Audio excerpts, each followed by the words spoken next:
नहीं चाहिए, कहीं ना कहीं कुछ गड़बड़ नहीं है संबित जी?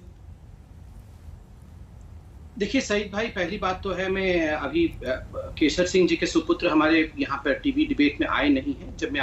जब वो आएंगे तो मैं जरूर उनको एक तो कहूंगा कि हम बहुत ही इसके लिए खेद जताते हैं।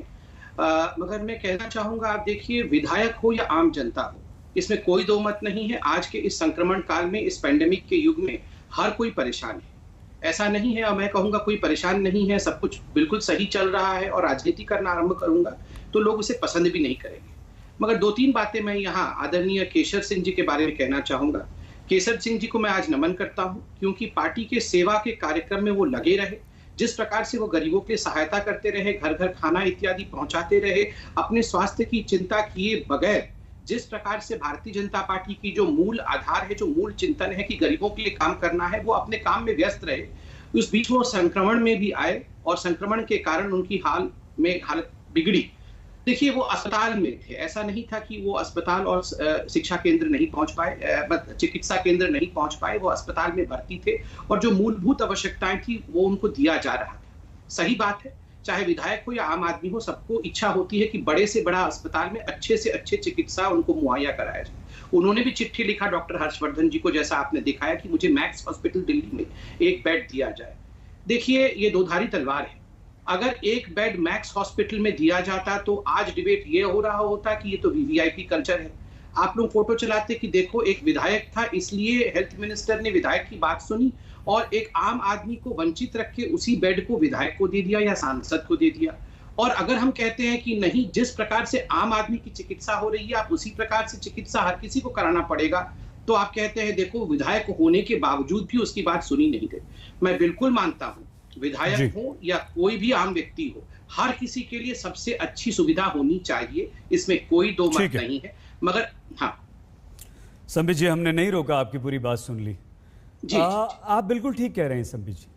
लेकिन संबित जी, सवाल ये था, देखिए आज आपके पास भी हमें पूरा विश्वास है संबित जी कि इस संकट काल में आपने बहुत लोगों की मदद की होगी, क्योंकि हम लोगों के पास परिवार के, रिश्तेदारों के, दोस्तों के, जान पहचान वालों के, अनजान लोगों के फ़ोन आते हैं, बेड का इंतज़ाम करवा दीजिए, ऑक्सीजन दिलवा दीजिए, डॉक्टर से बोल दीजिए इलाज ठीक कर दे। लेकिन एक बार जब भर्ती कर देते हैं ना संबित जी, तो आप भी डॉक्टर हैं, उसके बाद सिर्फ डॉक्टर भगवान का रूप होता है। हम आंख बंद करके विश्वास करते हैं, सिर्फ अपने घर में दुआ करते हैं, प्रार्थना करते हैं कि डॉक्टर संभाल लेगा, सुधार लेगा।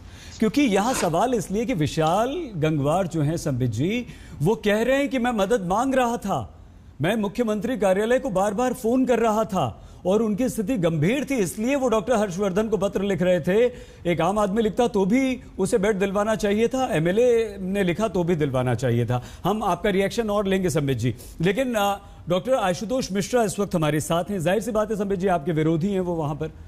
लेकिन डॉक्टर मिश्रा, योगी आदित्यनाथ ये कहते हैं कि अगर उत्तर प्रदेश के सरकारी अस्पताल में उत्तर प्रदेश के किसी भी व्यक्ति का इलाज न हो तो निजी अस्पताल में चले जाएं, खर्च सारा का सारा उत्तर प्रदेश की सरकार वहन करेगी। इस पर आप विश्वास करते हैं? आपके पास भी डॉक्टर मिश्रा बहुत लोग आए होंगे, आपने मदद की होगी उनकी। क्या ये उत्तर प्रदेश में स्थिति है, ऐसा ही हो रहा है या कहीं कुछ कमी है? सईद भाई, मैं डॉक्टर आशुतोष वर्मा हूँ। अरे क्षमा डॉक्टर साहब, पेशे से माफी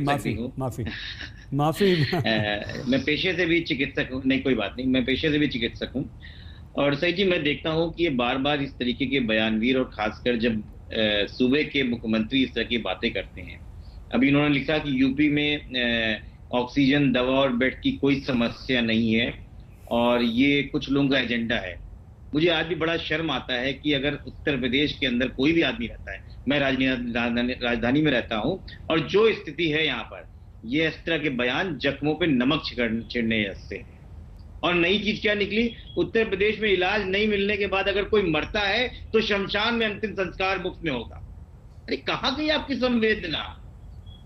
और संबित भाई, केसर जी जो विधायक थे, ये विधायक नहीं, सिस्टम आपका, उसकी मौत हुई है।